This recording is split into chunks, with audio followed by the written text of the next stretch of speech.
There's something utterly irresistible about the aroma of freshly baked bread, warm from the oven, its crust glistening with a buttery sheen.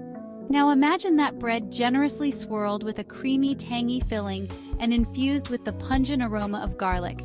That, my friends, is the magic of cream cheese garlic bread, a culinary symphony that tantalizes the taste buds and warms the soul. It's the perfect accompaniment to a hearty bowl of soup, a delightful appetizer for any gathering, or simply a comforting treat to enjoy on a cozy evening. Before we embark on this delicious journey, let's gather our baking arsenal. Having all your ingredients and tools ready will make the process smoother and more enjoyable. For the dough, you will need 2 1/4 teaspoons, 1 packet, active dry yeast, 1 cup warm water, around 105 degrees Fahrenheit. The warm water helps activate the yeast, which is crucial for the dough to rise properly. 1 tablespoon granulated sugar, 1 teaspoon salt. The sugar feeds the yeast, while the salt adds flavor and controls the yeast's activity. 2 tablespoons olive oil, plus extra for greasing. Olive oil adds richness and helps keep the dough moist. And 3 cups all-purpose flour, plus more for dusting. Flour is the main structure of your dough, so make sure to measure it accurately. For the savory garlic butter, half a cup, 1 stick. Unsalted butter, melted, 4 cloves garlic, minced. The melted butter will blend smoothly with the garlic, creating a rich and aromatic base. And 1 tablespoon chopped fresh parsley. Fresh parsley adds a burst of color and a hint of freshness to the garlic butter. And for the creamy filling, 4 ounces cream cheese softened. Softened cream cheese ensures a smooth and creamy texture. 1/4 cup grated parmesan cheese, 2 cloves garlic, minced. Parmesan cheese adds a salty, nutty flavor that complements the cream cheese, and 1 tablespoon chopped fresh chives. Chives add a mild onion flavor and a pop of green color. With all these ingredients ready, you're set to create something truly delicious. Let's get baking.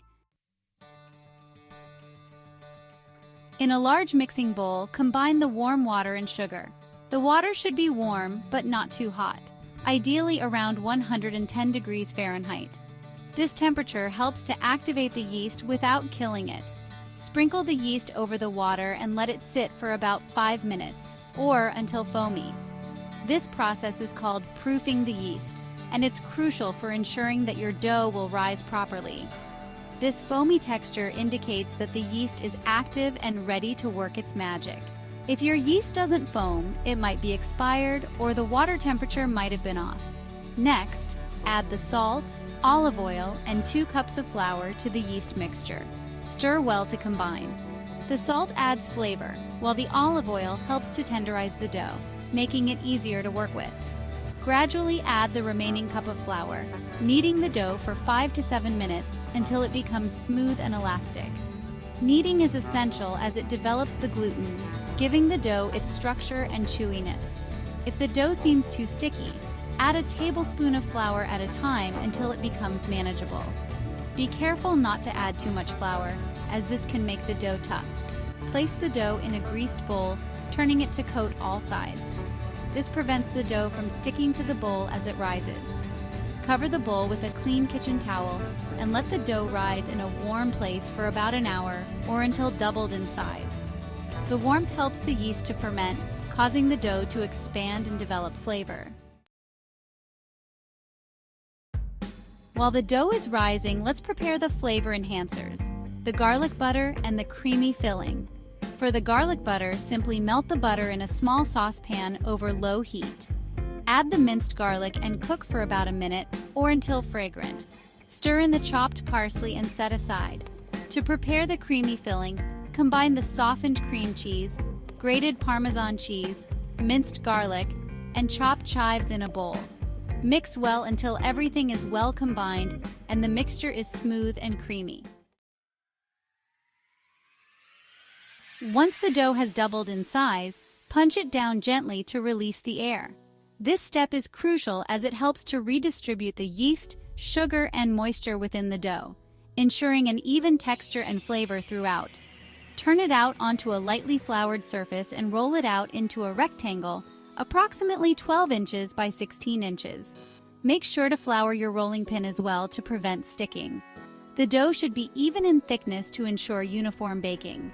Spread the creamy filling evenly over the dough, leaving a half-inch border around the edges. This border will help keep the filling inside as you roll the dough. Use a spatula to ensure the filling is smooth and covers the entire surface. Starting from one long side, carefully roll the dough into a tight log. Take your time with this step to ensure the log is even and tight, which will help the rolls maintain their shape during baking. Pinch the seam to seal and tuck the ends underneath. This will prevent the filling from leaking out and help the rolls stay intact. Now here's the fun part. Using a sharp knife, cut the log crosswise into 12 equal slices. For best results, use a gentle sawing motion to avoid squishing the dough. Arrange the slices, cut side up, in a greased 9 by 13 inch baking dish. Make sure to leave a little space between each slice to allow for expansion as they bake. This will ensure that each roll bakes evenly and has a beautiful golden brown finish. Cover the baking dish with a clean kitchen towel and let the rolls rise for another 30 minutes. This second rise allows the yeast to work its magic once more, resulting in soft and airy bread. While the rolls are enjoying their second rise, preheat your oven to 350 degrees Fahrenheit or 175 degrees Celsius. Place the baking dish in the preheated oven and bake for 25 to 30 minutes, or until the rolls are golden brown and the filling is bubbly. The aroma wafting from your kitchen will be absolutely divine. As soon as the rolls emerge from the oven, brush them generously with the melted garlic butter. This final flourish adds an extra layer of flavor and creates a beautiful, glossy finish. This cream cheese garlic bread is incredibly versatile and can be enjoyed in countless ways. Serve it warm as a side dish with your favorite pasta dishes, soups, or stews. It also makes a fantastic appetizer for parties and potlucks. For a more casual gathering, slice the bread into smaller pieces and serve with a dipping sauce of your choice. No matter the occasion, this cream cheese garlic bread is sure to be a crowd pleaser. Its combination of soft, fluffy bread, creamy filling, and savory garlic butter is simply irresistible.